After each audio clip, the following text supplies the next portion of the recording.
temos que estar com o coração e com a mente abertos. Por isso nós vamos usar uma técnica chinesa, agora a tradição chinesa.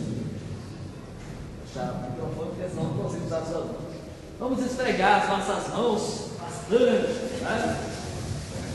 Para esquentar bem. Esquentar bem, obrigado. Esquenta bem, bem, bem.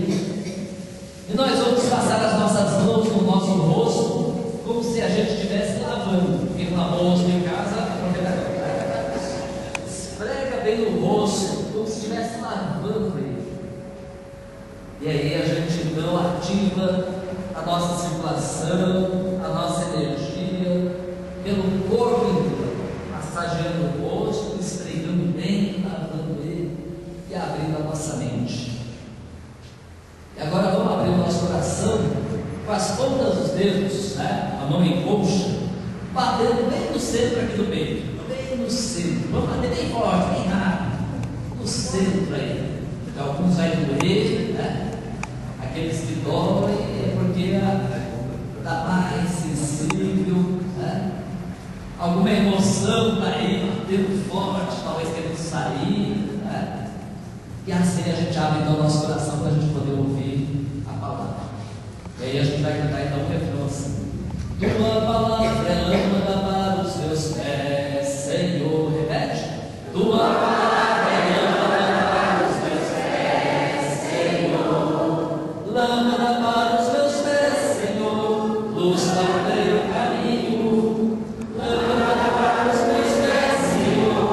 Luz para o meu caminho. Tua palavra é lâmpada para os teus pés, Senhor. De novo.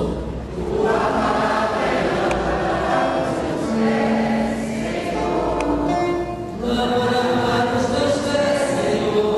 Luz para o meu caminho. Lâmpada para os teus pés, Senhor.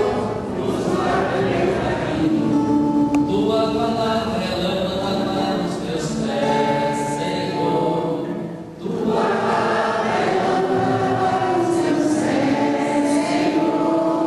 Lâmpada para os teus pés, Senhor. Luz para o meu caminho. Lâmpada para os teus pés, Senhor. Luz para o meu caminho.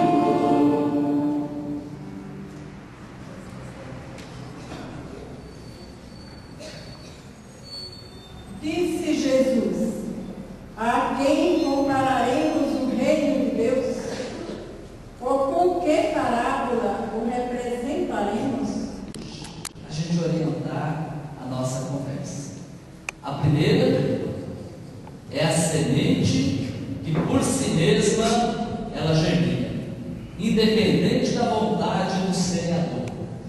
Quer dizer, que Jesus fala assim: o reino de Deus é como a semente. Então, o reino de Deus vai acontecer, independente se a sociedade quer ou não quer, independente se nós é que vamos contribuir ou se serão outros, mas que ele vai acontecer, vai acontecer.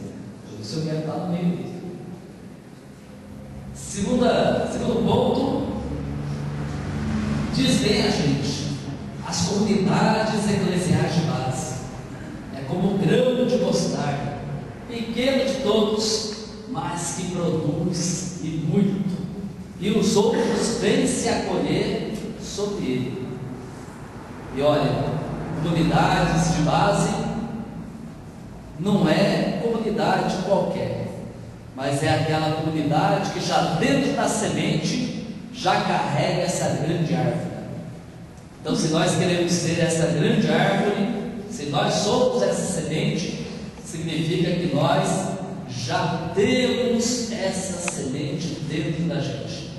Mais ainda, já temos essa árvore grande dentro da gente. E a terceira coisa do Evangelho, Jesus dizia tudo isso em parábolas. Parábolas significa o quê? Códigos. E ele explicava as parábolas para o grupo dele. Dá uma impressão de que ele falava em parábolas para que aqueles que não deviam escutar, não escutassem. e que só entendessem aqueles a quem ele queria que entendessem. E olha só como que essas coisas é bem interessante. Jesus fala então desse grão de mostarda que vai crescer as árvores dele, e os pássaros vão vir se abrigar sobre ele. E é o evangelho de hoje. E na primeira leitura de hoje, o profeta Ezequiel fala o seguinte: vocês que estão aqui exilados, como um povo então sofrido, Deus vai plantar vocês lá de novo em Israel, e vocês vão crescer, e até os pássaros do céu vão vir abrigar sobre vocês. Então quer dizer, essa parábola, na verdade, Jesus estava dizendo, é para que o povo de Israel entendesse o tamanho da sua vocação, para que eles tivessem certeza de que eles são capazes de fazer o reino de Deus acontecer para todos. E a mesma coisa então está dizendo para a gente. Muitas coisas a gente vai ouvir hoje em parábolas também, mas é para que somente aqueles que têm ouvidos possam escutar. Não é para todo mundo. Tem gente que vai sair daqui insatisfeito, mas tem muita gente que vai sair daqui sabendo então a riqueza desse conteúdo. E para reforçar essa meditação, vamos ouvir então agora palavras de Dom Oscar Romero, arcebispo de El Salvador, que foi assassinado durante a celebração da Eucaristia. Tem vários filmes que mostram isso. E que esse ano, em El Salvador, no país então ele foi assassinado, depois de mais de 20 anos de luta constante, de guerra constante dentro do país mesmo, hoje eles têm um país diferente, pelo menos a esperança de um país diferente, que aqueles grupos, muitos daqueles que Dom Oscar Romero então acompanhava, hoje estão, de certa forma, governando El Salvador. Então, ao mesmo tempo que a gente escuta essas palavras, em solidariedade, nós nos unimos a esses outros países da América Latina.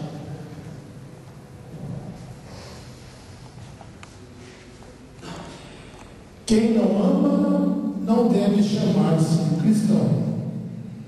Um cristão que se solidariza com a parte opressora não é verdadeiro cristão.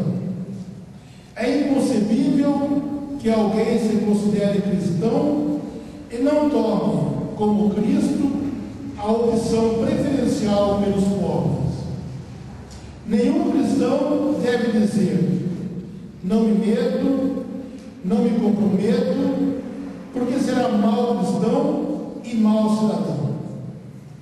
Igreja que não se une aos pobres não é verdadeira igreja de Cristo. Não está à margem dos acontecimentos políticos. Faço um chamado ao setor não organizado, que até agora tem se mantido à margem dos acontecimentos políticos, porém está padecendo suas consequências, para que atuem em favor da justiça e não continuem passivos por temer os ricos pessoais que toda ação audaz e verdadeiramente eficaz implica. Do contrário, serão também responsáveis pela injustiça e por suas consequências. Oração verdadeira. Por isso, insisto, muita oração. Oremos, porém, não com um coração que nos aliene, não com um coração que nos leve a fugir da realidade. Jamais devemos ir à igreja fugindo de nossos deveres na terra. Vamos à igreja para ganhar forças e clareza, para cumprir melhor os nossos deveres em casa, na política, na organização. Esses são os verdadeiros libertadores.